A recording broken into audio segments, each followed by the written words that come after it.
Esto es real. Con Gonzalo Oliveros. Se llama Dancing in Flames, es lo más reciente de The Weeknd. Salió hace un ratito. Es un día que está saliendo mucha música buena. Así que comenzamos con esto de The Weeknd que se llama Dancing in Flames para comenzar este programa llamado Real, que se transmite a través de una estación de radio digital llamada radio-real.com. Bueno, se llama Radio Real. La dirección física es radio-real.com. radio-real.com. Ahí pueden ustedes entrar para que no haya problema, que no haya duda, que sepan ustedes cómo está la situación y que pues se informen con nosotros. Me dará mucho gusto que lo hagan en esta mañana, como lo están haciendo a través de esa estación, radio-real.com, a través de Radio Garden, de Claro Música, a través de los dispositivos de Alexa, un montón de gente, y me da mucho gusto el poder saludar a los que están escuchándonos a través de este programa, de esta estación, en lugares como Washington, Toluca, Coyoacán, Guadalajara, Celaya, Uruapan, Zapopan, bueno, todo el área metropolitana de Guadalajara, en Torreón, en Puebla, en Teocaltiche, en Ciudad Victoria, en Falkenstein, en Tequila. Mañana estrenan el Tequila Express de nueva cuenta. Habrá que ver cómo se pone.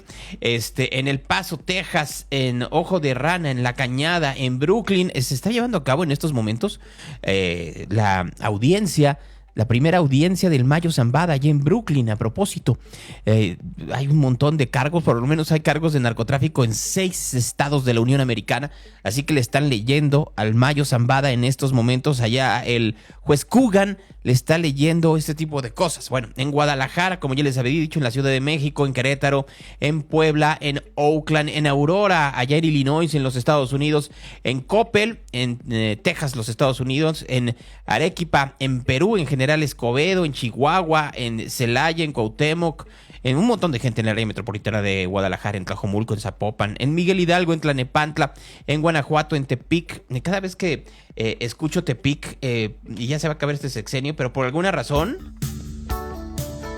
me acuerdo de Joan Sebastián. En Ciudad Nezahualcóyotl, en fin, gracias a la enorme cantidad de gente en Zacatecas que nos escucha en este país, pero sobre todo en el área metropolitana de Guadalajara. Muchas, muchas gracias. Ayer nos fuimos con 72 muertos el 11 de septiembre del 2024 en el país. El 12 de septiembre tenemos 75, en parte por el aumento de muertos oficialmente registrados a propósito en Sinaloa. Cuando acabó el programa, cuando despedimos, Rubén Rocha Moya, el gobernador de Sinaloa, mandó un mensaje como para contradecir al presidente López Obrador, que decía que los medios de comunicación eran quienes exageraban lo que estaba sucediendo en Sinaloa. ¿Cómo lo contradijo? Canceló los festejos del 15 de septiembre. Buenos días a todas y todos los sinaloenses. En particular quiero dirigirme a la población de los municipios de Culiacán. Bueno, por alguna razón no se escucha al gobernador Rocha Moya, que pues el chiste era poder escucharlo y ver efectivamente qué era lo que decía sobre esta suspensión. Vamos a ver si ahora sí ya quiere. Y todos los sinaloenses. No tenemos el audio de Rocha Moya. Disculparán ustedes, me da mucha pena. Dejen ver si se los puedo poner de otra manera, porque creo que es muy importante que podamos escuchar lo que dice el gobernador, que en pocas palabras el presidente decía ayer que todo era una, pues no una volada de los medios, por supuesto, pero sí una exageración de los medios, cuando al final pues no era así. Al contrario, los medios lo único que estaban haciendo es relatar la realidad. Buenos días a todos los sinaloenses. En particular quiero dirigirme a la población de los municipios de Culiacán, Elota, Cozalá, San Ignacio. Como ustedes saben, todavía el día de ayer hubo algunos eventos violentos que trasladaron a las carreteras. Estuvieron diseminados en algunos puntos de estos municipios. No obstante, el operativo que les he comentado a ustedes, integrado por los 3 órdenes de gobiernos, el gobierno federal, el estatal, municipal, ha estado activo disuadiendo algunas acciones violentas, pero sobre todo reduciendo al mínimo los riesgos que corre la población con estas manifestaciones de los grupos delincuenciales. Sin embargo, necesitamos seguir cuidándonos. Me interesa mucho la seguridad de la población, de las niñas, de los niños, de los jóvenes, de los adultos, en general la población. Por ello, quiero anunciar que hemos resuelto que el festejo del grito del 15 de septiembre va a ser suspendido. No habrá festejo alguno, ni público, ni privado. Siempre tenemos que recordar que el mes de septiembre es el mes de la patria y que el 15 de septiembre se celebra esta patria nuestra con el grito de la independencia. Por ello, el grito lo haremos, el protocolo, básicamente, aquí en el Palacio de Gobierno, con la presencia de la escolta, de la banda de guerra y mi gabinete, exclusivamente, no hay invitados. Pero el protocolo lo haremos como forma de honrar a la patria y a los héroes que nos dieron libertad. Debería uno preguntarse si este señor Rubén Rocha Moya tendría que entender que no hay independencia y libertad si no se puede salir a las calles. Si de pronto, como está sucediendo en Sinaloa, tras esta detención, secuestro o concertación de parte de el Mayo Zambada o de los chapitos que están llevando a un cruento pleito por el territorio, no termina por ser contraproducente para la población, y más aún cuando el Estado claudicó desde hace mucho tiempo en el aspecto de seguridad.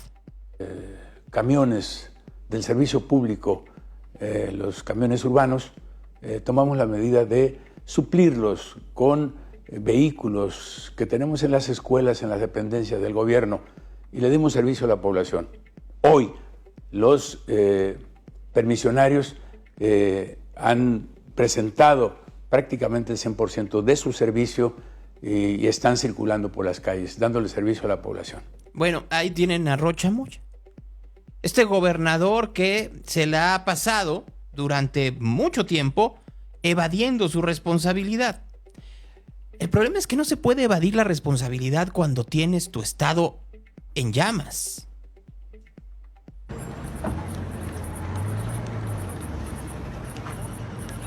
Cuando tienes al ejército en las calles y carreteras intentando contener la matanza, los enfrentamientos entre los dos grupos delincuenciales que hasta hace apenas unas semanas eran del mismo clan. Por un lado, los chapitos comandados por Iván Archibaldo Guzmán, que están luchando con todo para quedarse con el territorio sinaloense, no solo obviamente para el trasiego de drogas, sino para la extorsión y el derecho de piso. Y por el otro lado, el Mayito Flaco y los distintos capos fieles al Mayo Zambada, que habría que entender que se sienten traicionados por los chapitos. Así, el día de ayer fue un día de infierno para los sinaloenses, para los culiacanenses. Así como se los estoy platicando, un día tremendamente complicado para los culiacanenses. Así, con camiones incendiados, con decapitados en las calles, obviamente con toda esta situación en donde los coches eran baleados en algunas distribuidoras porque pues probablemente sean parte del crimen organizado. Y la gente desesperada en todo Culiacán, en Elota, en toda esa zona del norte del país, del noroeste mexicano, todos ellos azotados por el crimen organizado. No había lugares en donde se pudiera salvar. ¿Por qué? Porque si no eran las balaceras afuera, se escuchaban adentro, hasta de centros comerciales como el Sam's Club,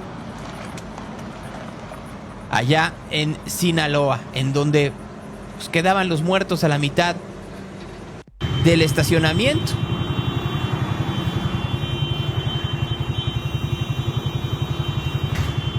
Ese es el panorama que se tiene en estos tiempos en Sinaloa. Así como lo están viendo y escuchando ustedes, eso es lo que estaba sucediendo el día de ayer.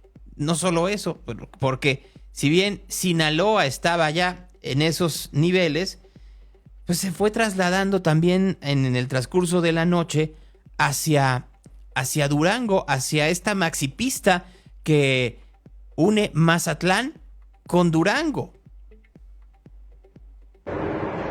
Ahí para los que vengan de Mazatlán hacia Durango, para que no se arrimen, están quemando carros, quedaron ponchallantas, ahí para que le apliquen aquí en el túnel sinaloense, para salir del sinaloense.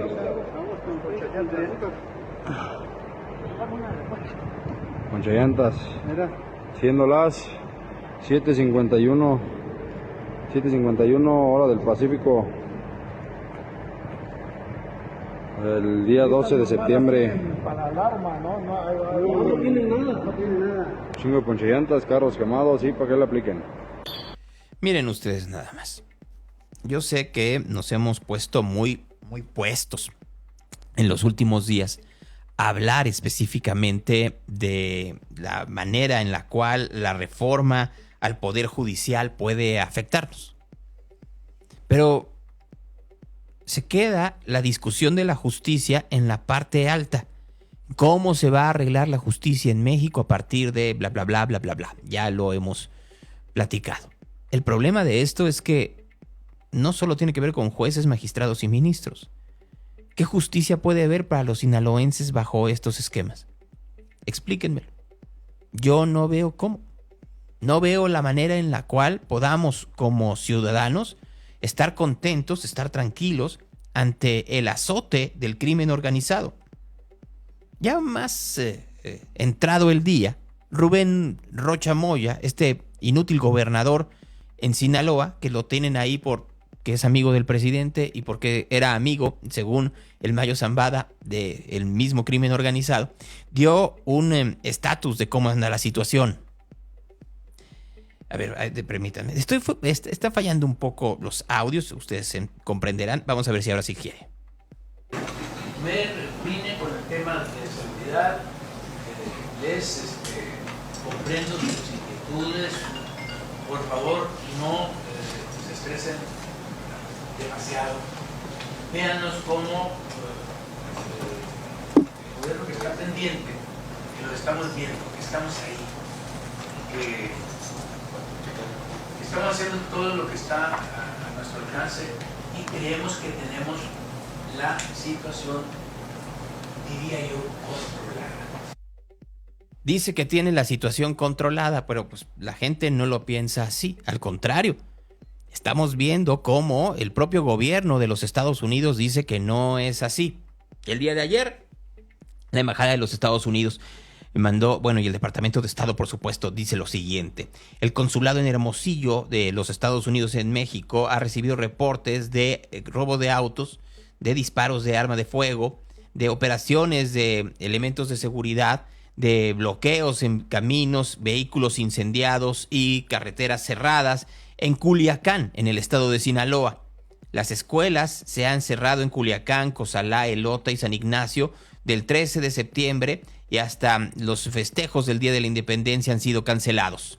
Los ciudadanos norteamericanos en todo Sinaloa deben de mantenerse alerta por una potencial presencia de violencia alrededor del estado. El Consulado General les recuerda a los ciudadanos norteamericanos que Sinaloa está clasificado como nivel 4. No viaje ahí. Esto según las sugerencias de viaje del Departamento de Estado norteamericano. Los ciudadanos en necesidad de servicios de emergencia deben de estar cerca de la embajada o del consulado. Entonces, tengan cuidado, tengan un alto nivel de vigilancia y tengan un perfil bajo.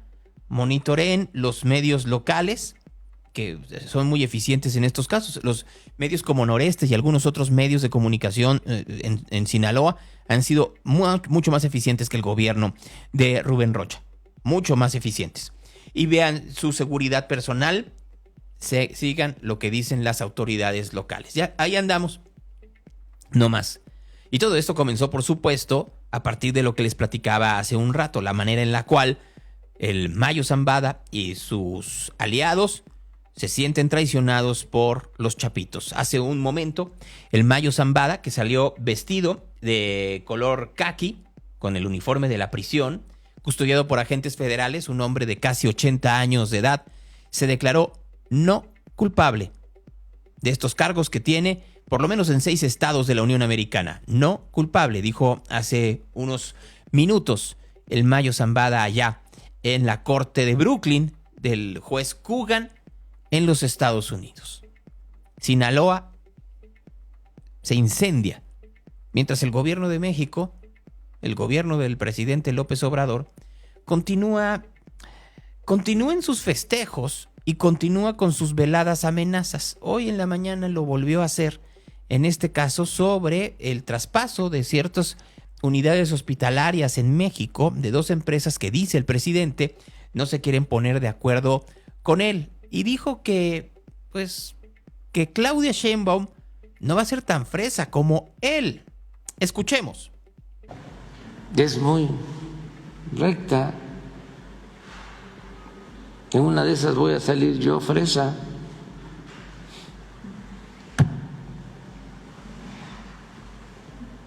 Que no estén pensando, ¿no?,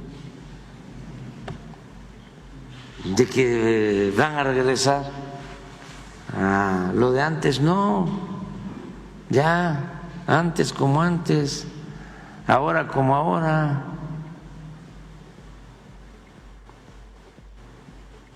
Es más sano el pensar de que ya hay una nueva realidad. Insiste el presidente López Obrador, a propósito de todo esto, que la economía mexicana va bastante bien. Esto ante las amenazas de desinversión y de fuga de capitales a partir de la aprobación de la reforma al Poder Judicial. Muy bien. ¿Saben cuánto miedo, no?, de que si hay una reforma judicial, va a haber problemas con el peso, se va a devaluar el peso, van a dejar de llegar las inversiones, va a haber fuga de capital. Puras mentiras. Al contrario, los inversionistas lo que quieren es que haya un gobierno con autoridad moral, con autoridad política, un gobierno fuerte, un gobierno respaldado por los ciudadanos, un gobierno democrático.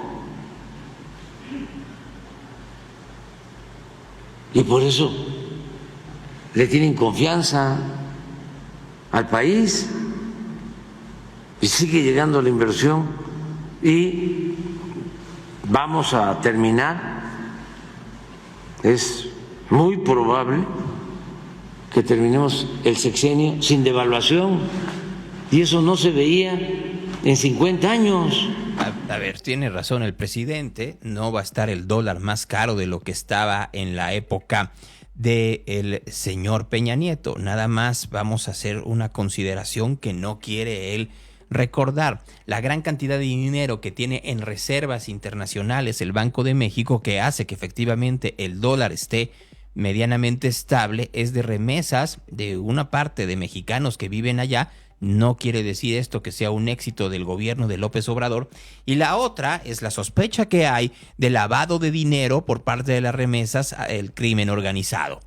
Tampoco quiere decir con esto que sea un éxito de él, ¿verdad? O por lo menos no debiera verlo de esa forma. A propósito, y nomás para que darle la razón al presidente, el dólar en ventanilla en estos momentos se está vendiendo en 19 pesos con 43 centavos, más barato de lo que estaba el lunes y martes pasados, después de la discusión a la reforma al Poder Judicial. Otra de las imprecisiones que está teniendo el presidente es sobre la inversión extranjera directa. Ayer se dio a conocer esta gráfica en donde se ve claramente que la inversión extranjera es mera reinversión.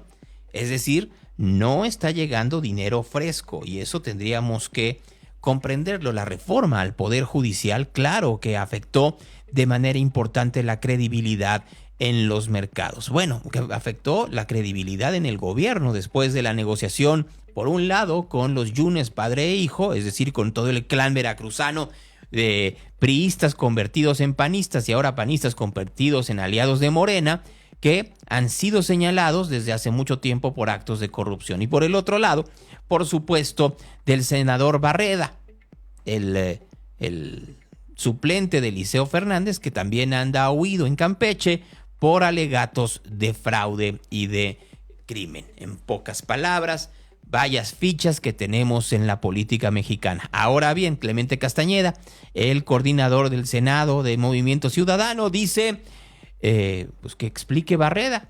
Y Barreda no ha dicho esta boca es mía. La pregunta será, ¿cuánto tiempo le van a dar al senador por Campeche, suplente por Campeche, para explicar antes de que lo expulsen de Movimiento Ciudadano? ¿O no van a hacer nada y que sea el olvido y el tiempo el que arregle las cosas?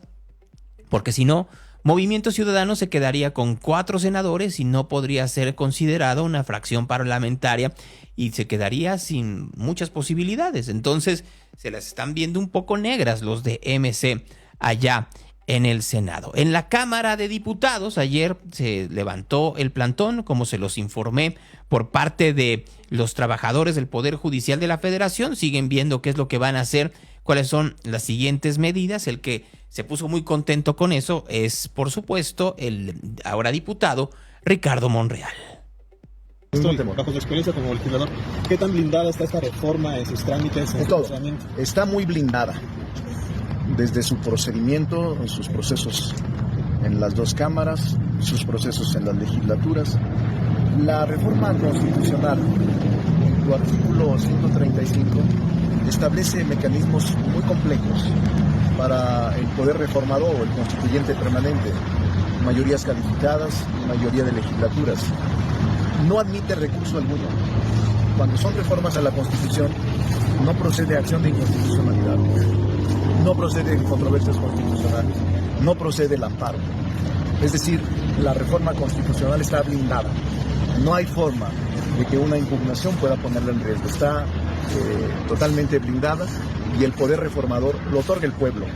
Es la supremacía constitucional y es el único que puede modificar la Constitución. Por eso es que no procede ningún recurso contra una reforma constitucional. ¿Se dan cuenta ustedes de la soberbia en que ha caído Morena?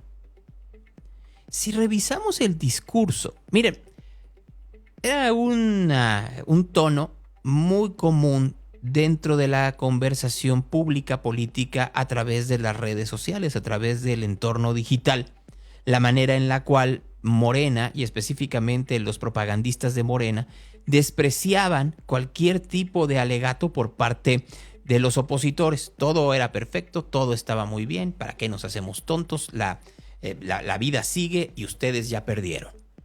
Pero había personajes como Ricardo Monreal, el que acabamos de escuchar, que tenía algún dejo de, si no de humildad, por lo menos de astucia política. Me imagino que lo hacía en su momento por si tenía que saltar de Morena a otro partido para tratar de ser candidato, y abría las puertas al diálogo. Ahora no lo hace nadie. En las discusiones de esta semana sobre la aprobación de la reforma al Poder Judicial, por supuesto que nunca estuvo presente el diálogo. Y si uno escucha las mesas de debate, ayer estaba sintonizando una en Foro TV, en donde estaban Gibran Ramírez, Julieta Ramírez y Damián Cepeda, dos de ellos legisladores y uno ex legislador, y del desdén de Julieta Ramírez, que ya se conoce, es una senadora con muy poca clase y mucho menos argucia política, y que se encuentra ahí nada más por ser una de las más connotadas golpeadoras del morenismo, del obradorato. Era un poco patético. ¿Por qué no fueron a los foros? Si hubo durante años. Lo que no dice Julieta Ramírez es que los foros no eran convocados por diputados o senadores, sino por Morena. Los últimos foros que fueron convocados efectivamente de manera abierta para que fueran legisladores de oposición y de hecho trabajadores del Poder Judicial fue a partir de la llegada de Claudia Sheinbaum como presidenta electa o como virtual ganadora entre junio y agosto del 2024. Mienten con la verdad. Y luego comienza esta historia en donde tratan de decir que no va a ser controlado por Morena todo el proceso porque pues en algún momento Morena puede perder. No, a ver, la trampa se encuentra ahí. La trampa está en que dicen que tiene que ser el presidente, el legislativo y la Suprema Corte, cuando bajo las condiciones políticas actuales y con los poderes tanto electorales como judiciales cooptados por un solo partido que se convierte en hegemónico, el cambio de régimen se convierte en algo más complicado. Pero me voy un paso más. El problema es ese, el ver la manera en la cual sean partidos políticos, perfiles electorales, los que terminen por denominar quiénes serían los distintos jueces y magistrados y ministros.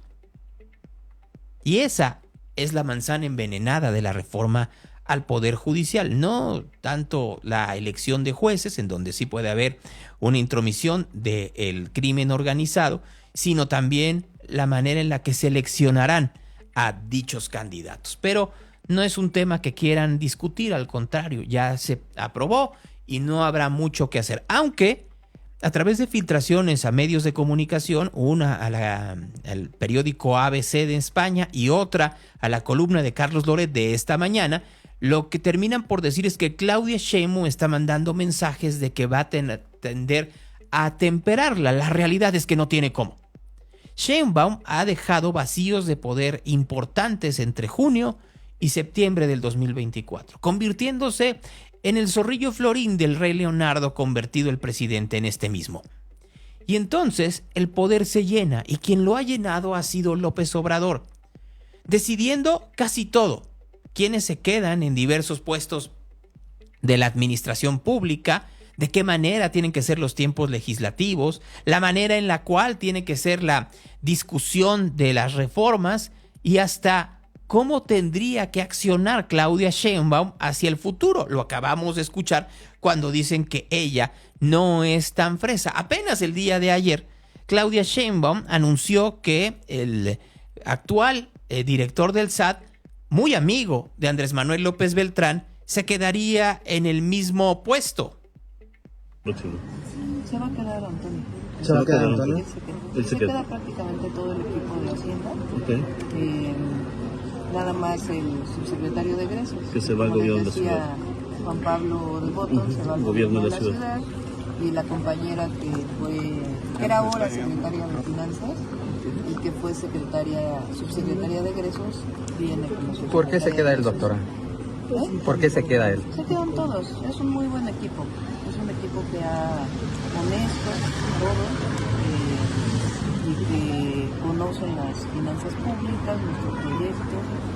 Y estoy muy contenta trabajando con Después de la Bueno, son muy honestos, dice la presidenta electa Sheinbaum. Lo que no dice es que el señor Ramírez de la O, el actual secretario de Hacienda, pero también el siguiente secretario de Hacienda, no estaba de acuerdo con esto. De hecho, está intentando cambiar la estructura de la Secretaría de Hacienda para regresar la Subsecretaría de Ingresos y con esto atemperar el poder que hoy tiene el SAT en manos, hay que repetirlo, de un amigo de Andrés Manuel López Beltrán.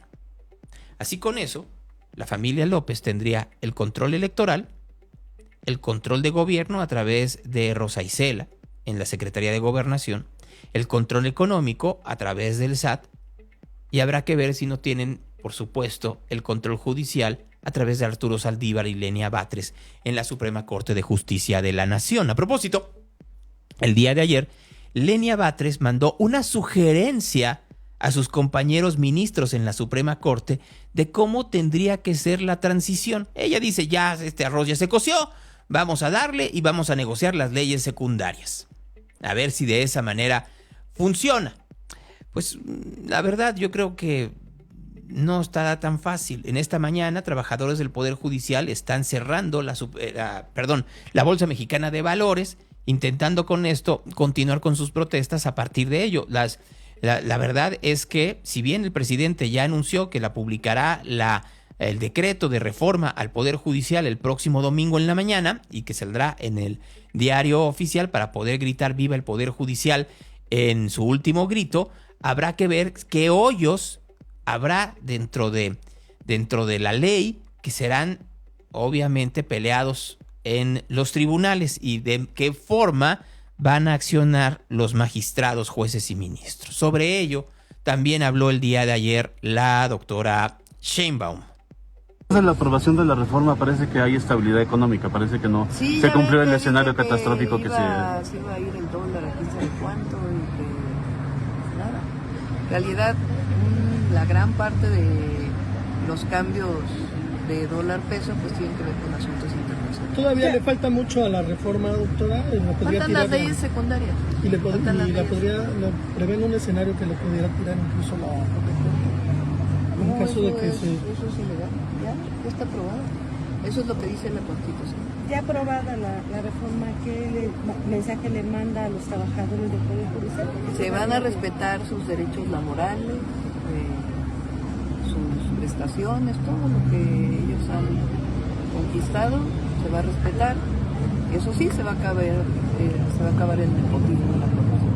Ellos advierten que van a continuar con la lucha y quieren llevar estas instancias internacionales. Pues tienen su derecho, pero la Constitución es la Constitución y la soberanía del pueblo es la soberanía. Ken Salazar reitera que en América Latina está tambaleando la democracia, doctora. No señala a México, pero hace esta pronunciación. Pues qué más democracia que los jueces elijan por el pueblo. Gracias. No, y además no tiene nada que preocuparse los inversionistas, ni el tratado. Hay cosas que le corresponden a las y los mexicanos y eso es lo que se está definiendo. Muchas gracias. Dice que hay cosas que le corresponden a los mexicanos. Muy enojada. Volvemos. El gran problema es, y que tendríamos que estar muy pendientes de ello, es la forma en la que pareciera que estamos dejando a un lado los tratados internacionales. El famoso USMCA o el TEMEC, como quieran decirlo ustedes, puede en el 2026 tanto los Estados Unidos como Canadá, a partir también no solo de una presión hacia México, sino los nuevos aires de nacionalismo que se encuentran en estos dos países como en todo el mundo, romper el tratado por el mero hecho o renegociarlo con mejores condiciones para sus empresas y gobiernos por el mero hecho de que no hay certeza jurídica. ¿Y cómo les confirmas que no? Si para lo que se ve en estos tiempos va a ser un merequetengue. Bonita palabra, merequetengue. Norma Piña hizo un video hablando con estudiantes. La comunicación de Norma Piña es la cosa más torpe del mundo. Pero bueno, hablando de lo que puede pasar con esta reforma al Poder Judicial. Yo no puedo pronunciarme sobre ciertos temas, porque si yo me pronuncio, que estaría impedida para resolver esos temas, ¿no? Más en esta situación que es muy probable, como la mayoría sabe, que pueda llegar a través de algún mecanismo, amparo, acción, controversia. Ha habido una discusión en cuanto al contenido sustancial de la norma constitucional, si puede ser objeto o no de estos mecanismos de control constitucional o únicamente los procesos legislativos, pero no me puedo pronunciar, ¿sí? Pero ese sería el esquema a través del cual. No se puede pronunciar, dice Norma Piña, y que por eso, pues más bien se ha quedado como rezagada. Ya en estos momentos, como ya se sabe, pues están los distintos congresos hablando sobre la aprobación. Ya pasó por más de 18, ya lo que pase, por ejemplo, en el Congreso de Guanajuato, en donde mandaron la iniciativa a correo no deseado. No es broma, es mera anécdota. No en todos. Dirán, ¿cómo que no en todos, Gonzalo? Si ya no se necesita. No, pero hay que ver la circunstancia local, de qué es lo que está pasando de forma local y las tensiones locales en lugares como Jalisco. Hay que recordar que Jalisco continúa con una situación complicada después de las elecciones del 2 de junio por las impugnaciones que ha proferido tanto el Claudio Delgadillo como José María Martínez sobre la elección al gobierno de Jalisco y al gobierno de Guadalajara respectivamente. Ayer llegó al Congreso de Jalisco la iniciativa y la cosa se puso tensa. Presidenta, integrantes de la mesa directiva, muy buenas noches a toda la asamblea, a mis compañeras diputadas y diputados, a las personas que están aquí a las afueras del Congreso, atentos a lo que se resuelve en esta noche. También quiero dar las gracias a los medios de comunicación que de manera muy puntual han estado dando seguimiento y al canal Parlamento. Compañeras y compañeros, lo que hoy nos convoca de manera apresurada es una de las reformas más trascendentales y regresivas para la vida pública del país. Lo mínimo que demandaríamos de la ocasión es que se definiera por su excepcionalidad, por la altura del debate y la profundidad de los argumentos, por el entendimiento de lo que significará para las presentes y futuras generaciones, por la construcción de acuerdos que amerita una reforma como esta, pero por el alcance y la pausa que debería tener la discusión y por la responsabilidad con la que se ejerza nuestro voto. Pero no, este momento no va a pasar a la historia por estas virtudes. La reforma judicial pasará a la historia por haber simulado diálogos para su discusión durante varios meses.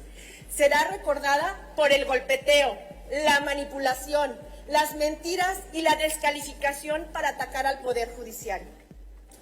Pasará a la historia por la rapidez con la que se aprobó en la Cámara de Diputados y el Senado y otros congresos locales, por cómo ambas cámaras fueron tomadas por personas de carne y hueso, por estudiantes, por ciudadanos que tomaron precisamente las instalaciones de estos poderes. Verdaderamente a todos ellos y a México afectará esta reforma. Pero sobre todo se recordará como uno de los episodios más oscuros de nuestra historia, por las presiones y persecuciones que el régimen utilizó para doblegar a una oposición llena de convicciones. Y desde esta tribuna le digo al pueblo de México que Jalisco no será cómplice de una reforma regresiva. Nosotros y nosotras no seremos quienes pongan en riesgo nuestra república. Pero no solo es oponerse por oponerse. En Movimiento Ciudadano hemos estudiado a fondo esta reforma y tenemos argumentos sólidos para sostener esta postura en contra. Primero, y hay que decirlo para que la gente que nos está escuchando lo entienda bien los alcances y las consecuencias. Primero que nada, porque esta reforma no garantiza que exista un mejor acceso a la justicia para todas las personas. Debemos recordar que el sistema de justicia no empieza ni termina con los jueces, sino se transforman los eslabones más pequeños de la justicia, las policías locales, las fiscalías estatales, los centros de conciliación, las defensorías públicas. La reforma, si estos cambios no se dan, no servirá de nada. Segundo, porque la reforma no busca la democratización de la justicia, sino la concentración del poder. Son los poderes ejecutivo, legislativo y judicial quienes a través de sus comités elegirán a las personas que serán las candidatas. Dos de esos poderes, ojo, hoy mismo están controlados por el mismo partido oficialista, lo que permitirá al gobierno expandir su control político mientras legitima esta disminución de la democracia a partir del voto popular. Tercero, ¿por qué la reforma judicial viola el orden constitucional y termina con el equilibrio y autonomía de los poderes de la Unión? Este es un revés a los controles constitucionales, al poder, para garantizar al oficialismo perpetuidad y poder ilimitado. Cuarto, La mal llamada reforma judicial viola derechos al crear mecanismos de persecución a personas juzgadoras, como la creación de un tribunal de disciplina judicial, cuyos motivos para investigar a los jueces son tan ambiguos que permitirían que ellos, los juzgadores, sean investigados por el contenido de sus sentencias. Persecución. Por si fuera poco, el Tribunal de Justicia Disciplinaria fungirá como primera y segunda instancia, lo que deja en estado de indefensión a las personas juzgadoras sujetas a un proceso. Quinto, esta reforma tira por la borda los esfuerzos hechos para construir un poder judicial fuerte y eficiente. El camino no es tirar a la basura el servicio de carrera de las trabajadoras y trabajadores del Poder Judicial. El camino nunca fue ignorar sus demandas o sus preocupaciones. No es el camino fallarle a las personas que anhelan un sistema judicial que realmente los proteja y los ampare, y que a través de la especialización del servicio de carrera, de su profesionalización, verían una oportunidad para servir a México. Y finalmente, lo más grave y preocupante es que la reforma al Poder Judicial profundiza la ruptura del Pacto Federal. En nuestra República, los estados son libres y soberanos. Estos deben de respetar la forma de gobierno y la división de poderes. El titular del Ejecutivo Federal no puede obligar a los estados a tener una u otra forma de elección a los integrantes de los poderes judiciales. Bueno, pues ahí parte de la discusión que hubo el día de hoy, porque fue mucho de esto que están escuchando fue durante la madrugada allá en el Congreso de Jalisco, donde se rechazó la reforma al Poder Judicial. ¿Quiénes votaron por el rechazo a la reforma del Poder Judicial? Juan Luis Aguilar, Rocío Aguilar, Laura Gabriela Cárdenas, Jorge Antonio Chávez, Lourdes Helenia Contreras, Hugo Contreras, Julio César Covarrubias, Fabiola Cuán, Ana Angelita Degollado, Higinio del Toro, Verónica Flores, Priscila Franco, Alejandra Margarita Gladanz, Abel Hernández, Julio César Hurtado, Dolores López, Mónica Paola Magaña, Fernando Martínez, Claudia Murguía, Hortensia Noroña, Marcela Padilla, Estefanía Padilla, Eduardo Ron, Norma Angélica Aguirre, Óscar Vázquez y José de Jesús Íñiguez. ¿Quiénes votaron porque se pasara adelante la reforma al Poder Judicial? ¿Qué diputados jaliscienses?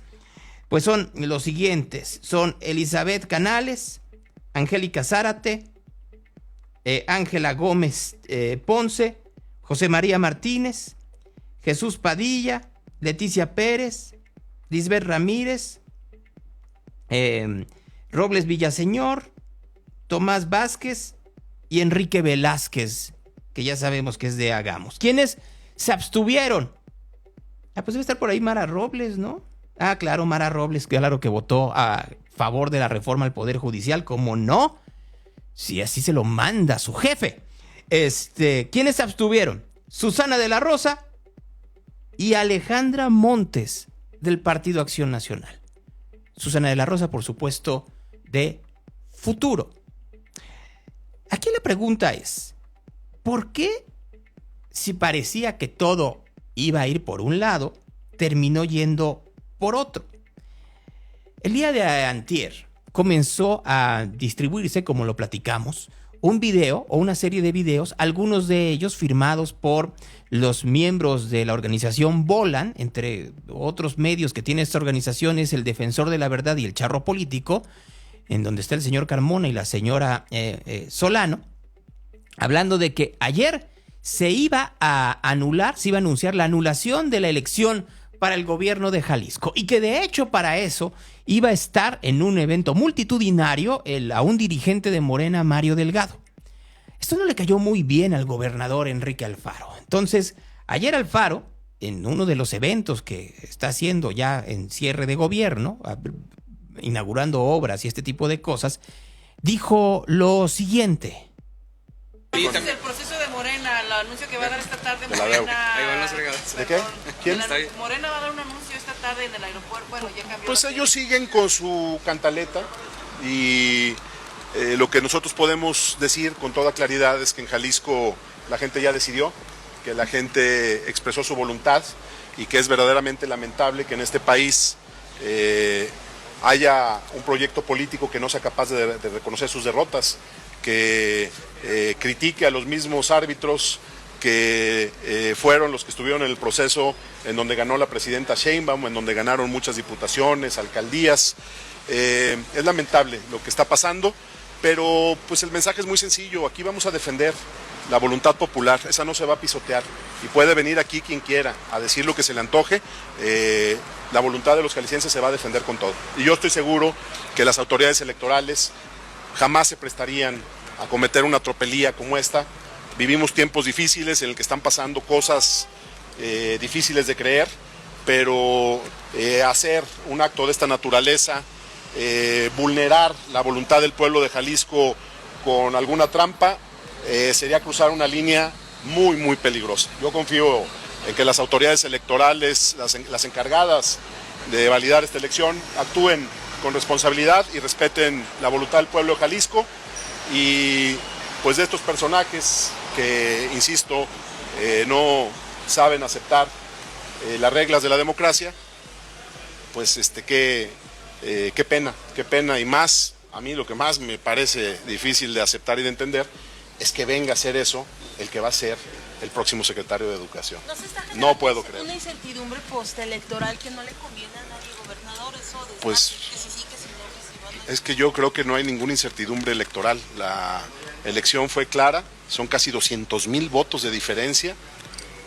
No entiendo los argumentos, pero sí les podemos decir que ese intento o esa presión para tratar de robarse una elección y para tratar de pisotear la voluntad de los jaliscienses, no van a salirse con la suya, que va a haber, por supuesto, el imperio de la ley. Esa es mi convicción. Yo creo que los tribunales actuarán apegados a derecho, y también es cierto que somos miles, cientos de miles, los que jamás permitiríamos que este grupo de malos perdedores quieran pisotear la voluntad de nuestra gente. Gobernador, en otro tema, ayer hubo un comunicado donde se señalaba que tienen detectadas algunas publicaciones en páginas donde se hace reclutamiento de jóvenes para el crimen organizado, incluso hablaban de 2 detenidos. Sí. ¿Sabe un poco más del modus operandi? ¿Qué páginas? Bueno, son las que ayer se informaron, son las primeras acciones que se han emprendido. Bueno, oye, vamos a dejar ahí al gobernador Alfaro, que está hablando también de seguridad, que también Jalisco tiene sus asegúnes de seguridad, que nos estamos haciendo tontos. El hecho es de que a Alfaro no le cayó nada bien la visita de Mario Delgado, y más aún a partir de la publicidad que se le dio a su visita, casi diciendo que iban porque ya tenían la anulación en la bolsa. Miren, yo escuchando a estos reporteros que le cuestionaban a Alfaro este tipo de situaciones, yo sigo diciendo, han pasado julio, agosto, septiembre, 3 meses, vamos para 4 meses de la elección. ¿Y en serio no han podido reunirse los medios de comunicación jaliscienses para hacer una investigación seria de lo que sucedió y en su defecto decir sí hubo las irregularidades que dice Morena, o lo contrario, es un despropósito? Porque además es muy sencillo ver nada más la denuncia que levantó Claudia Delgadillo y la dirigencia de Morena en el Tribunal Electoral, en el Tribunal Superior, para ver efectivamente cómo, a partir de lo que ellos dicen, eso es una causa abstracta, desean esta anulación. Abstracta. Dicen, ya no alegan nada más esta historia de se perdió la custodia o de que se cambiaron los paquetes. No, eso ya no alegan. Alegan que entre las razones por las cuales se tiene que anular, como fue en el caso de la alcaldía Cuauhtémoc, está la violencia política de género de Pablo Lemus. Entonces, yo lo que creo es que en lugar de estarle preguntando al gobernador, que bueno que lo hagan, pero también debiera de haber periodismo e investigar lo que está sucediendo con esto para de una vez por todas darle a la población la certidumbre que tanto dicen que no existe. Porque lo que sí es un hecho es que hay una estrategia política muy aceitada por parte de Morena para aumentar las sospechas. Y quien tendría que disminuirlas o ratificarlas tendrían que ser los medios de comunicación. ¿Por qué no lo estamos haciendo? Hay dos razones. Uno, porque no hay presupuesto, lo cual lo dudo porque hay medios muy aceitados en Jalisco que tienen mucho dinero, o por lo menos eso pareciera. Dos, falta de profesionalismo, eso sí lo puedo creer. Veo a mucho comentócrata y reportero en Jalisco que tienen también un sesgo ideológico que hacen que prefieran pues que se crea este enrarecimiento del ambiente en lugar de decir que efectivamente Morena está mal, y tres, por miedo. Y ahí estamos. Mario Delgado hizo una asamblea el día de ayer en Jalisco. La asamblea, para serles muy honesto, no fue tan multitudinaria porque fue en un estacionamiento. Creo que fue en un lugar en donde no tenían ni las condiciones de audio ni de comodidad para los asistentes. Pero en ese estacionamiento él insistió en que la elección se tiene que anular. Nuestro derecho, que está establecido dentro de las leyes a la impugnación. Se preparó una impugnación donde se acumularon todas las pruebas de lo sucedido durante el proceso electoral. Y gracias a la inteligencia del candidato de MC, nos sigue aportando pruebas supervinientes en el caso de violencia política de género todos los días. Como si no tuviéramos pruebas suficientes, él nos sigue abonando todos los días, porque es incapaz de ver lo que está haciendo. Es incapaz de ver cómo comete violencia política y cree que no pasa nada. No, en este país eso ya no se permite. Confiamos absolutamente en las autoridades electorales. Nosotros siempre hemos respetado las decisiones de las autoridades electorales y estamos ejerciendo nuestro derecho. Estamos seguros de que vamos a triunfar. Estamos seguros de que hemos aportado suficientes pruebas para que se anule el proceso electoral en Jalisco y se repitan las elecciones de manera libre, de manera democrática, y que el pueblo de Jalisco decida, sin trampas, sin cochupos, sin violencia. Eso es la cuarta transformación. Miren ustedes. Cuando yo escucho que dice Mario Delgado estas historias sobre la violencia política de género y luego escucho al presidente López Obrador decir que eso no tendría que ser porque hasta lo acusaron a él mismo, es en pocas palabras diciendo pues no se vayan por ahí porque me frican más a mí, porque el tribunal sí lo acusó a él y lo encontró culpable de violencia política de género contra Xóchitl Gálvez. Y para ser muy honestos, ahí sí revisemos lo que decía el presidente y sus allegados sobre Gálvez en comparación a lo que ha pasado con Claudia Delgadillo y con Pablo Lemus, y sí está complicado. Pero bueno, ellos tienen todo el derecho como partido político de alegar lo que quieran. Aquí el chiste es saber hasta dónde puede llegar. Claudia Delgadillo también habló en este desangelado evento. Quiero decirlo fuerte y muy, pero muy claro. Nosotros siempre seremos respetuosos. Confiamos plenamente en el Tribunal Federal Electoral y acataremos de manera pacífica la resolución que emita el Tribunal sobre la elección en este bonito estado de Jalisco. Resulta ofensivo que Pablo Lemus y sus cómplices quieran desacreditar al Tribunal Federal y a sus magistrados, que quieran entrometerse en sus decisiones asegurando de manera anticipada e irresponsable que no pueden anular una elección aquí en el estado de Jalisco. Lemus intenta entrometerse en las facultades del Tribunal Federal y está llenando de mentiras a la opinión pública. Les pido por favor que todos... Miren, yo lo único que puedo decir, estoy de acuerdo que no se llene de mentiras a la opinión pública, pero ¿no es lo mismo que está sucediendo con los medios de comunicación afines a Morena en Jalisco? Solo una. ¿No dijeron que ayer iban a anunciar la anulación? Solo para tomarlo en consideración. Aprovecharon que andaba ahí Mario Delgado para preguntarle por Andy.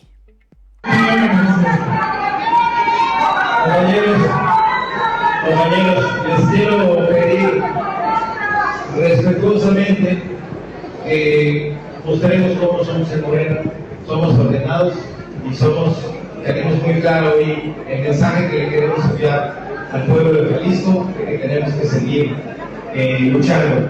Como pregunta, bueno, todos conocemos a Andrés Manuel López Beltrán, desde muy niño participa en el movimiento, te puedo decir que es un extraordinario organizador y tiene todo el derecho a participar en el siguiente proceso para la elección. Bueno, pues ya saben, aquí le tienen que aplaudir a el hijo, al cachorro, al orgullo del nepotismo, ni modo de no hacerlo. Entre las cosas que salieron el día de ayer que tuvieran que ver con Jalisco es este juicio que se está llevando a cabo en los Estados Unidos con el Menchito, uno de los principales dirigentes del cártel Jalisco Nueva Generación. El Menchito declaró que de manera personal le dio $3 millones en el 2012 a Aristóteles Sandoval para su campaña. Aquí lo que habría que ver es quién va a defender a Aristóteles. Él no puede, está muerto. Es muy fácil hacer ese tipo de declaraciones con un muerto. Lo que habría que ver es hacia dónde va la declaración del Menchito, fundamentalmente tomando en consideración, por supuesto, la manera en la cual alguien más tendría que haber estado en dicha entrega, o por lo menos tendría que ir por ahí. Antes de terminar e ir con Jorge Castellanos e ir con Teatro Nómada, el presidente López Obrador habló esta mañana de Sinaloa de una manera vergonzosa. Informarles que se está atendiendo el asunto en Sinaloa, la confrontación que existe, no tan abierta, tan frontal, pero sí hay enfrentamientos, pocos, y por eso hay una movilización de las Fuerzas Armadas para proteger a la gente y también para evitar la confrontación. Hasta ahora no han habido, en el caso de Sinaloa,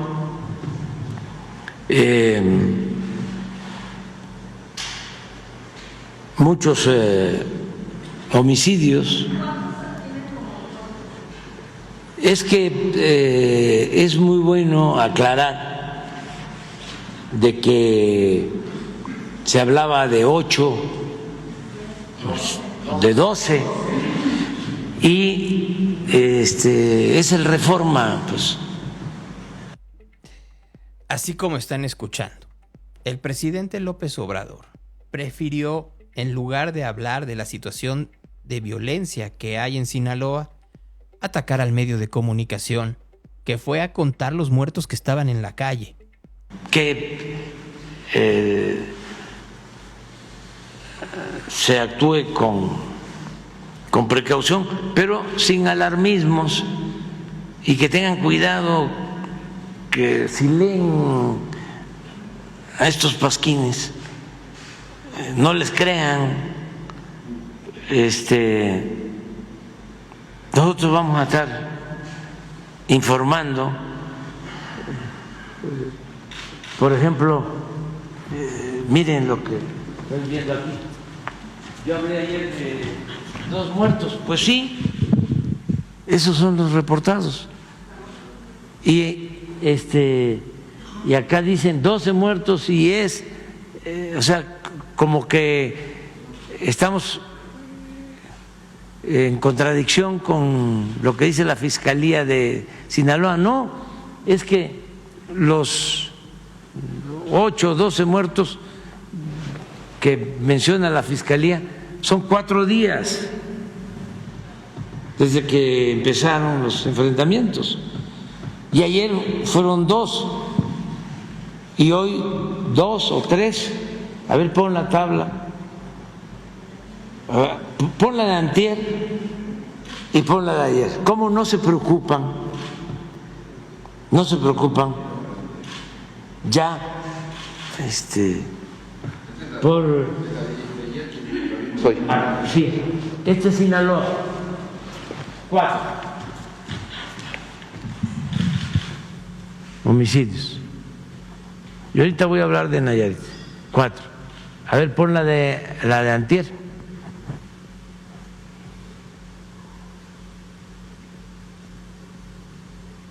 Dios mío.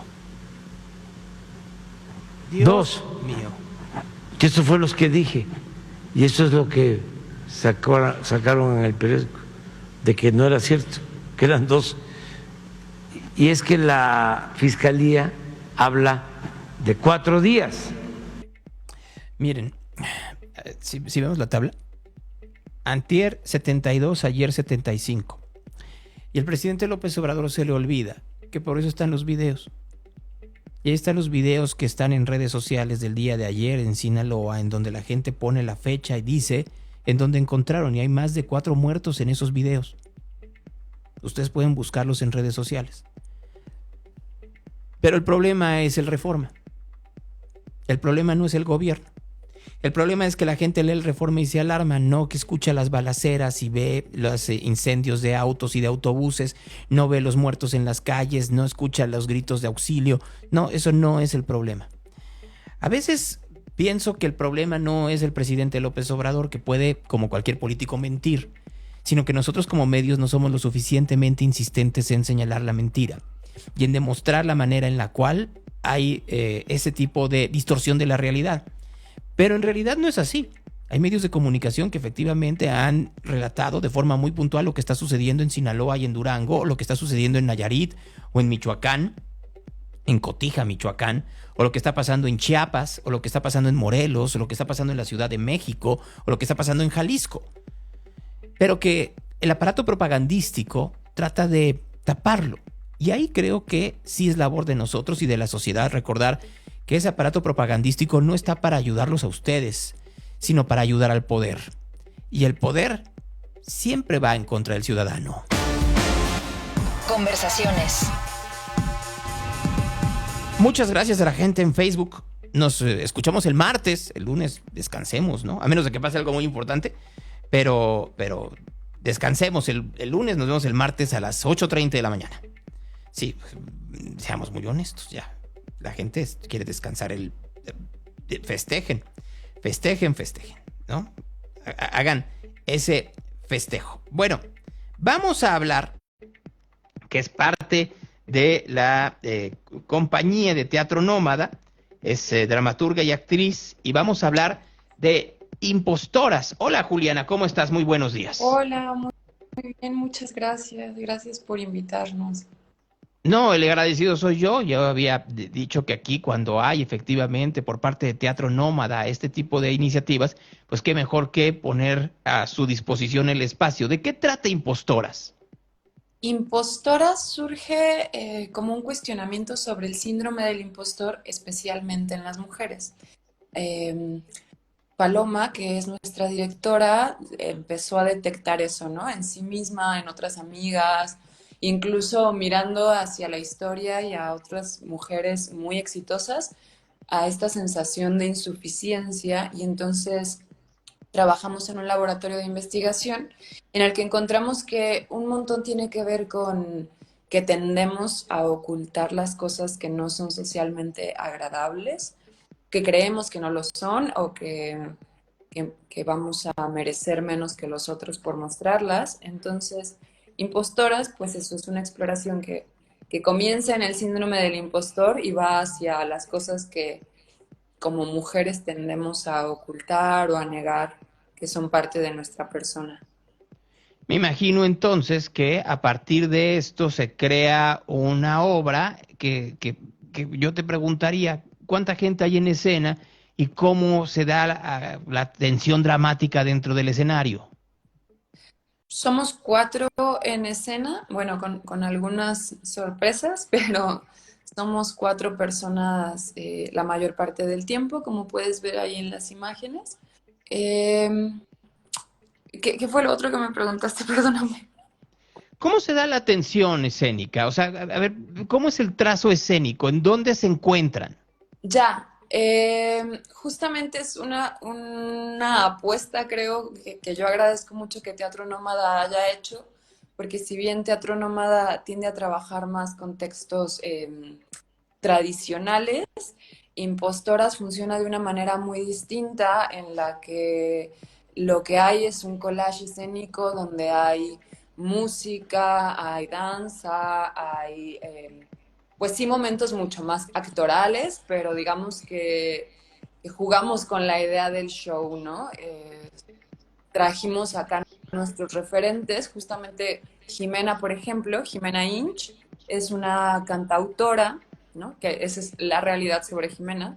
Y entonces fue como, bueno, pues el personaje de Jimena también canta sus propias canciones y desarrolla ideas en torno a su vida creativa, ¿no?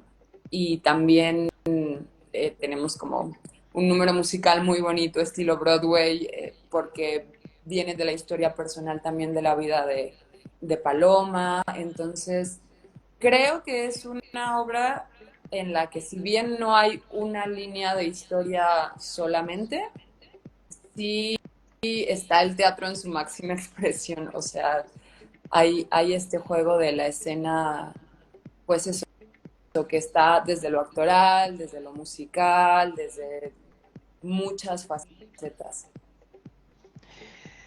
Veo que ya están en la parte final de la temporada. Tienen 3 últimas funciones en este septiembre. ¿Cómo se siente llegar a esta recta final? Pues en realidad es una temporada muy cortita. Son solo 4 funciones. Entonces sí estamos al final y al mismo tiempo estamos empezando. Para mí personalmente, que me integré un poco después a la escena, como que apenas digo, bueno, vienen 3 funciones más, entonces estoy emocionada por eso, pero también sí, de las que van en el año, pues ya van bastantes funciones, y creo que para las demás, pues tal vez me aventuraría a decir que es una oportunidad para explorar cosas en los personajes más allá, ¿no? Creo que cuando conoces más a tu personaje, entonces puedes descubrir ciertas cosas más finas y disfrutar a mayor profundidad y transmitirlo. Yo siempre pienso cuando veo que son temporadas cortas, que ustedes como actores deben de vivirlo con una intensidad enorme, pero también tiene un desgaste físico y emocional brutal. Sí, yo creo que es muy fuerte en general.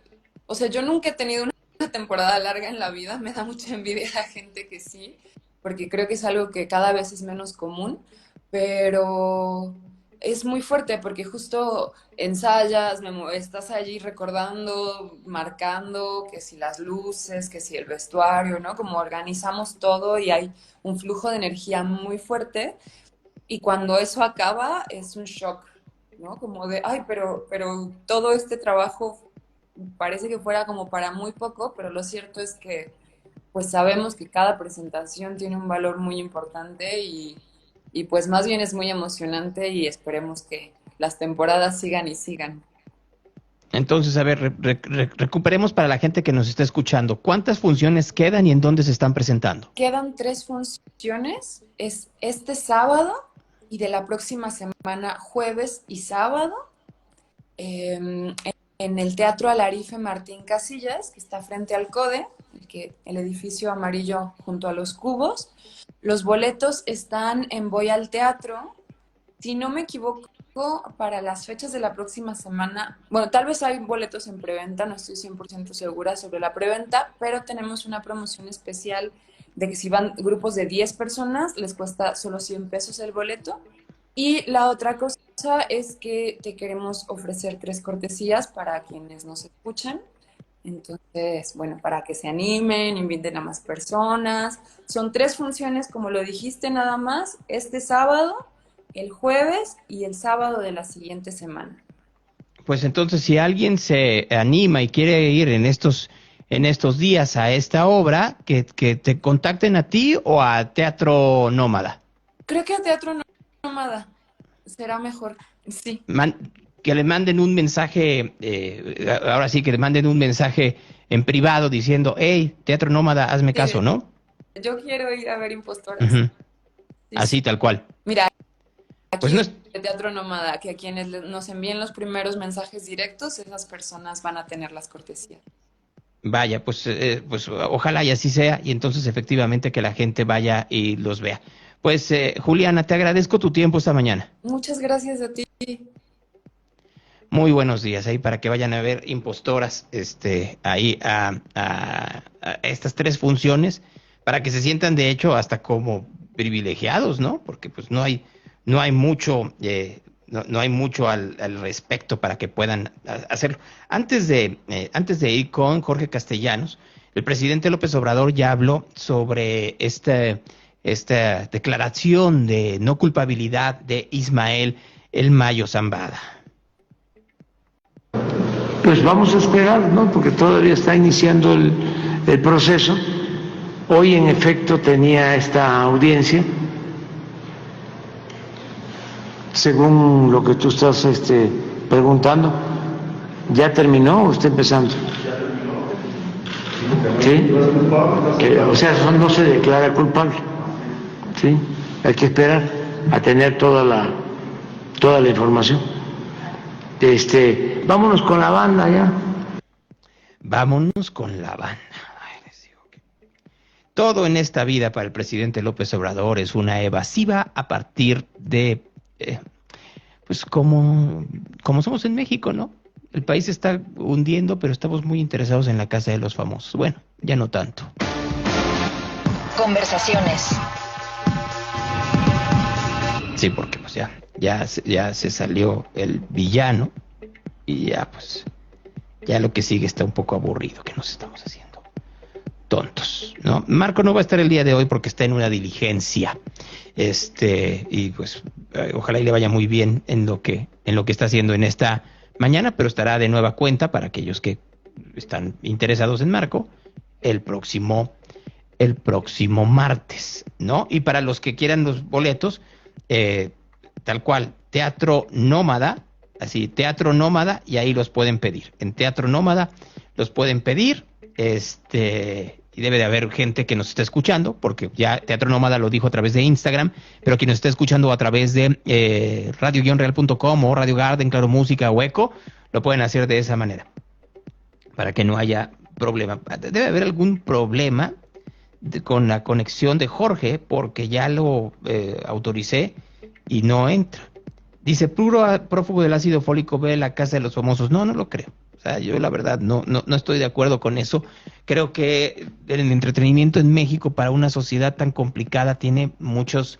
Ya llegaron todas las personas, ya se acabaron las cortesías, gracias a quienes estuvieron participando. Pues qué bueno que fue así. Por alguna razón no está entrando Jorge, voy a intentarlo de nueva cuenta.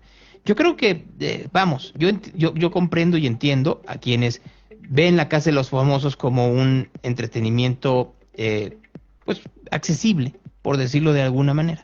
Y habrá otros que no vean la casa de los famosos y prefieran leer, o que quieran efectivamente, que es el tema que trae Jorge el día de hoy, utilizar otro tipo de mecanismos, como el contribuir también con la literatura a partir de las series de televisión. Ahí viene Pedro Páramo y va a haber un escandalazo, Jorge. Hola Gonzalo, así es una fecha importante, el 6 de noviembre. Pues bueno, porque simple y sencillamente, Gonzalo, estamos hablando de la obra más importante de la literatura mexicana llevada a la pantalla. No es la primera vez, ya se hizo en los 60s con Pilar Pellicer, un intento fallido. No lo digo yo, lo dicen el mismo director, terminó muy vapuleado, y bueno, se sabe que a la familia no le gustó. Y bueno, no es una novela fácil, es una novela como cualquiera de realismo mágico, en donde me parece que la presentación de Rodrigo Prieto es interesante, porque definitivamente una carta fuerte, como lo va a hacer Cien años de soledad, va a ser la estética. Y si alguien sabe de estética es Rodrigo Prieto, ¿no? Con imágenes muy bellas que ha dejado en su trabajo, y que ya ha sido nominado 3 veces al Oscar, y todo lo que ha hecho con Iñárritu. Viene también en la presentación Manuel García Rulfo, familiar, por cierto, de Juan Rulfo, y Tenoch Huerta, que es Juan Preciado, el personaje principal. ¿Por qué es importante el libro que tengo en mis manos para nosotros y por qué sí es noticia? Me parece muy pertinente el que Netflix lo esté lanzando justo en esta semana de Día de Muertos. Me parece inclusive inteligente porque, bueno, estamos en esta atmósfera fantasmagórica de ánimas en penas y, bueno, también empieza la promoción ahora en el mes patrio. Es importante, Pedro Páramo, porque bueno, pues realmente es lo que nos coloca a nosotros en la antesala del realismo mágico. Hay que recordar que hubo premios Nobel, Gonzalo, que solo vinieron a México para conocer a Juan Rulfo, para saber quién había escrito esta maravilla, como Günter Grass, o por ejemplo, el premio Nobel japonés, Kenzaburo Hoe, que vino a México a aprender español para entender esta novela. ¿Y por qué es importante? Pues voy a decir algo que no creo que encuentre mucho debate. Yo creo que Juan Rulfo es para México lo que es el Quijote para España. O sea, la oralidad encontrada en una obra es lo que nos da Juan Rulfo en una época en la cual es trascendental para entender el México actual, que es la revolución y la cristera. Tomemos en cuenta que Juan Rulfo en esta novela narra toda lo que es el cacicazgo de este Pedro Páramo, y es una novela de identidad. Así empieza la novela, con Juan Preciado buscando en este lugar mágico que como lectores vamos a empezar a ver que cada vez es más como un intermedio entre el cielo y el infierno y un purgatorio que realmente un lugar físico. Juan Rulfo dice y empieza: vine a Comala porque me dijeron que acá vivía mi padre, un tal Pedro Páramo. Mi madre me lo dijo y yo le prometí que vendré a verlo en cuanto ella muriera. Le apreté sus manos en señal de que lo haría, pues ella estaba por morirse y yo en un plan de prometerlo todo. El lenguaje es algo que es lo que ha maravillado a todos los que siguen esta obra, que dicen es sucesora de William Faulkner. ¿Por qué? Bueno, porque son novelas en las que lo rural es el personaje principal y los problemas rurales, pero también escritos por gente cosmopolita como Faulkner y en este caso como Rulfo, que escribió esta novela ya en la Ciudad de México y en donde murió, a pesar de que él nació en Sayula, justo en épocas revolucionarias. Va a ser muy interesante, Gonzalo, entonces, y le digo a tu audiencia que se den la oportunidad de leer este libro antes de que vean la película, sobre todo porque estamos hablando de un libro bastante breve. De hecho, casi todas las presentaciones, las editoriales, lo ponen de 230 páginas, es porque realmente ponen el llano en llamas.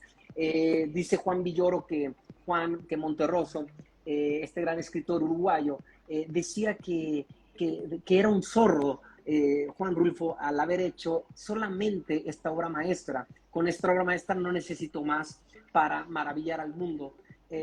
Porque utilizó técnicas totalmente innovadoras. Y esto es bien importante y es algo que quizás le va a llamar mucho la atención a la audiencia, que es, a pesar de que se trata de una novela rural, es todo menos rústica. Es una novela que innova y que mete muchísimos temas de narración que eran súper innovadores para la época. El hecho de que como, por ejemplo, el personaje principal, que es el narrador, muere como por ahí de la página 60, dependiendo de la edición que tengan, pero la novela continúa y de repente usa recursos espaciotemporales donde no es en línea recta, lo hace muy innovador para su época, y es justo ese, Gonzalo, el mayor reto definitivamente para Rodrigo Prieto: cómo poder transmitir una novela que no tiene una lógica temporal y que sí tiene muchísimo fuerza metafórica en sus imágenes. Me recuerda ya, Gonzalo, para terminar, esta novela de esta película de Luis Buñuel, Los Olvidados,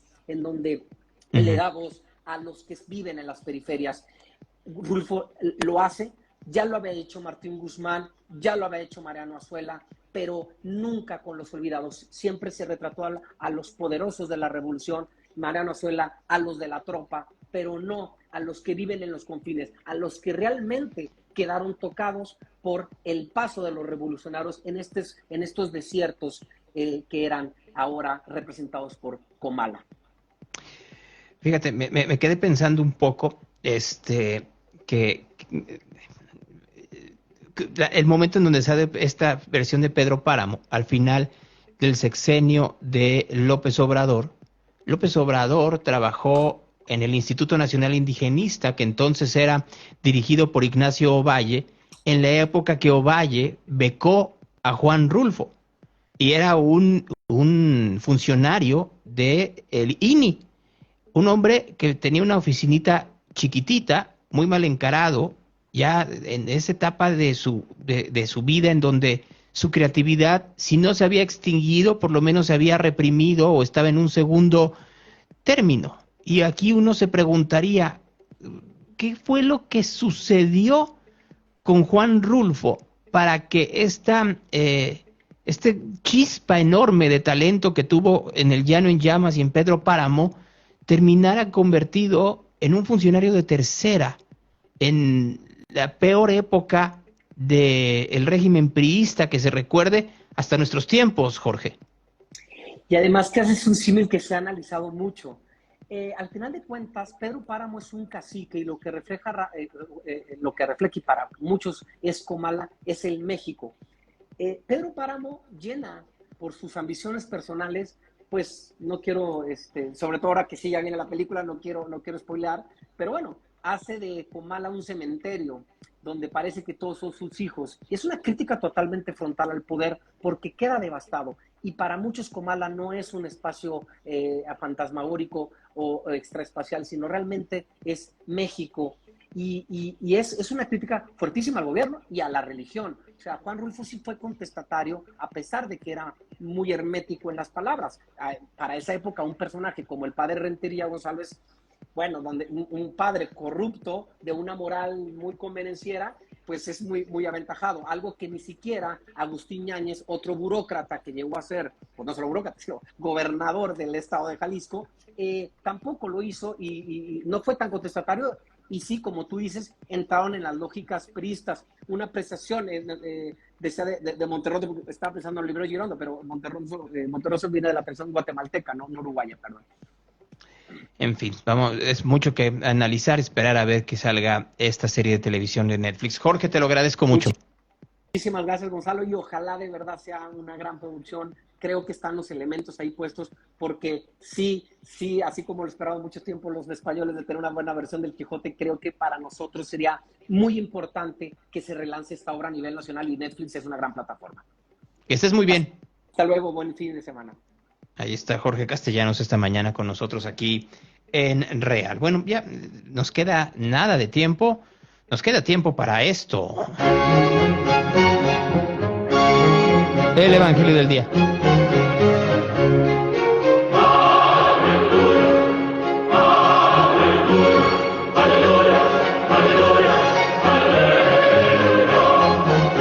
En aquel tiempo Jesús dijo a sus discípulos esta parábola: ¿podrá un ciego guiar a otro ciego?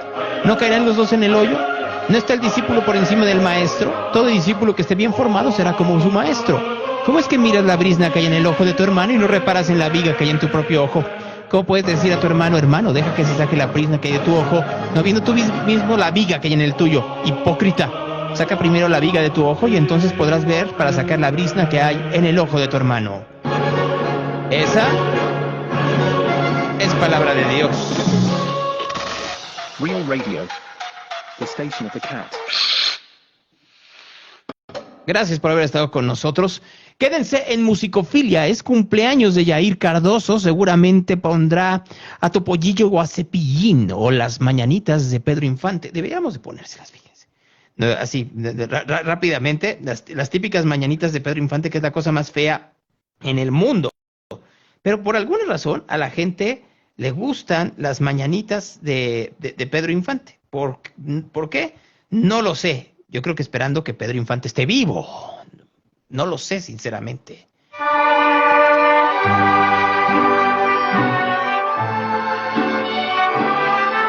En la fresca y dorada mañanita, esta mañana te festejamos, Yair Cardoso. En la fresca y perfumada mañanita de tu santo. Así es. Recibe, mi bien amada, la dulzura de mi canto. Ya, suficiente, Pedro Infante, porque si no nos bajan la transmisión. Pero festejen a Yair Cardoso, que estará muy contento poniendo todo tipo de mañanitas. Mi nombre es Gonzalo Oliveros. El martes, sí, descansemos. Todavía no sé si voy a Jalisco a los festejos de Independencia.